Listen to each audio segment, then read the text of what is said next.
We are going to see some analysis part of the organic chemistry.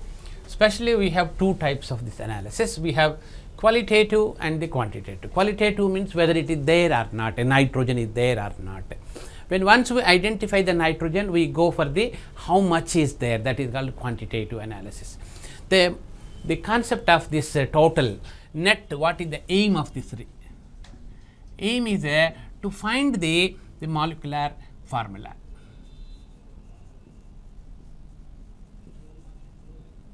To find the molecular formula of the given compound. That means if somebody identifies a new compound, let us say, so what is the procedure to till the molecular formula is derived.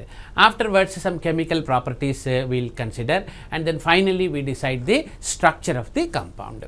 First the step will be the purification of the compound.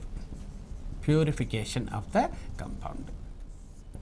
Once the compound, if it is purified, then only we can go for the taking the physical data like melting point and so on. If the compound is impure or mixed with some other compound, if you take the physical constant like boiling point or melting point, it will be in between boiling points, or that is azeotropic type of the values will be coming. So therefore the compound should be pure. So for that the purification technique should be learned first. So in this if the compound is solid, we go for the crystallization. The compound is dissolved in a suitable solvent and then go on slightly concentrated. At certain stage, the one which is having a lower solubility will be crystallized first. At that stage immediately you have to filter it and only one compound will be coming. So the leftover solution is called mother liquor. The crystallization is the used when the difference in the solubility. The point you have to note is difference in solubility. If the A and B have the same solubility, the crystallization cannot be useful. Okay? If the A and B is difference in the solubility, so both you dissolve in a suitable solvent and go on concentrate it. The one which is having, perhaps if the A is having the less solubility, that will come out as a crystals. So collect the crystals and wash with a suitable solvent and prepare the suitable. So if the compound is solid, sometimes you can use the sublimation. Sublimation also can be used. When this sublimation is used, when a compound is solid, if you heat, generally it gives the liquid. Liquid, if you heat it further, it will give the vapor. This is the usual normal type of the course, but sometimes solids directly will give the vapor. In this case, the sublimation can be used. When a compound like iodine and the salt or something, if a sand is mixed, you heat iodine directly gives the vapors. So you take iodine and some X compound in the china dish, go on heat it, the iodine crystals will evaporate it. Maybe a fraction of minute it will melt and then immediately gives the vapors. The vapors you collect on a that is a folded funnel, put some cotton here and go on put some filter paper and put some water here, so that this funnel will be maintained at low temperature. Beautiful crystals of the iodine, camphor and so on, certain substances whose this liquid the part will be less, directly it gives the vapor. When you cool it also, the vapor directly becomes into the solid. In such cases the sublimation can be used. We have one or two questions asked in the previous IIT, previous MSET questions also. When a compound is liquid, for liquid compounds, the main method is the distillation is the main method. Distillation is useful when difference in the boiling point. If A and B is I want to separate A from the B, A and B should have a difference in the boiling point. Both are taken in a flask, round bottom flask, go on heat it. The one which is having a lower boiling point will come out and collect that vapors and pass into a condenser where water is circulated, cold water, and it will melt and come into another flask. Pure A may be filtered. In this distillation we have fractional distillation. fractional distillation.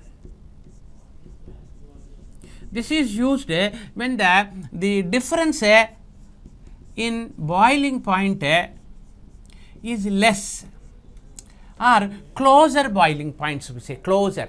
If one is 40, the other one is 42. When you heat it, both will come into the vapor phase. However, 40 will come more, 42 will come less. This point will take it into consider, and instead of doing 10 times, we have a fractionating columns. When you pass through that column, the higher boiling point will be coming down, lower boiling point will be reaching, finally only the lower boiling point will be coming. So, the difference in the boiling point, if it is less, we can go for the fractional distillation. Similarly, the compounds which undergo decomposition before reaching the melting point, they can be used reduced distillation under reduced pressure.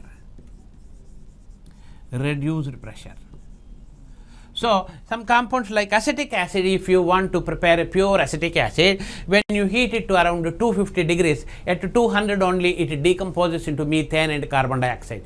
In such a case, what we do is, we decrease some pressure from the flask. It is a quick fit apparatus you have to take, remove some pressure, and inside the pressure will be low. So, therefore, instead of boiling acetic acid at 250, it will start boiling at 150 only. At 150, it won't decompose, therefore, acetic acid will come out. Okay. So, the reduced pressure boiling points will be, as the pressure decreases, the boiling point decreases, as the pressure increases, boiling points increases. That is the point we are using.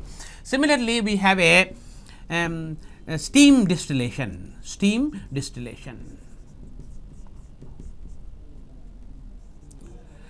These compounds which have a very low boiling point, but their condensation will be low. When in the case of essential oils, the steam distillation can be used. Similarly, there are certain compounds like, for example, in the reaction of phenol with chloroform and KOH, we will get a salicylaldehyde.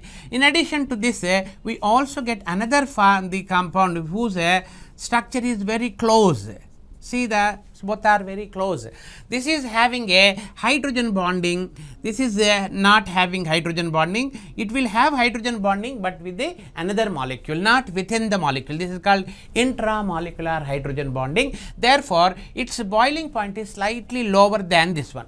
It so happened its boiling point is less than the water, that is below the 100. So, therefore, when you send the steam, you are giving 100 degrees, this will come. This boiling point is slightly higher than water boiling point. So, beyond the 100, therefore, this won't come. So, only one come. That is, whenever this ortho type of the two groups which can support for the hydrogen bonding, like 2 OHs or 1 OH, 1 COOH, like salicylic acid, cresols and so on, the boiling points whose boiling point is less than or slightly lower than the steam will come with water. Then they come with the steam, and you collect later, separate the steam and the compound. So, therefore, salicylaldehyde is steam volatile, whereas its para isomer is not, because it is making intermolecular hydrogen bonding. More hydrogen bondings are, you have to cut from, separate this one. Here, if this makes n connections, this makes n minus 1. So, logically, this is easy to promote for the distillation. So, therefore, orthoisomer specially we have this steam distillation separation methods are there.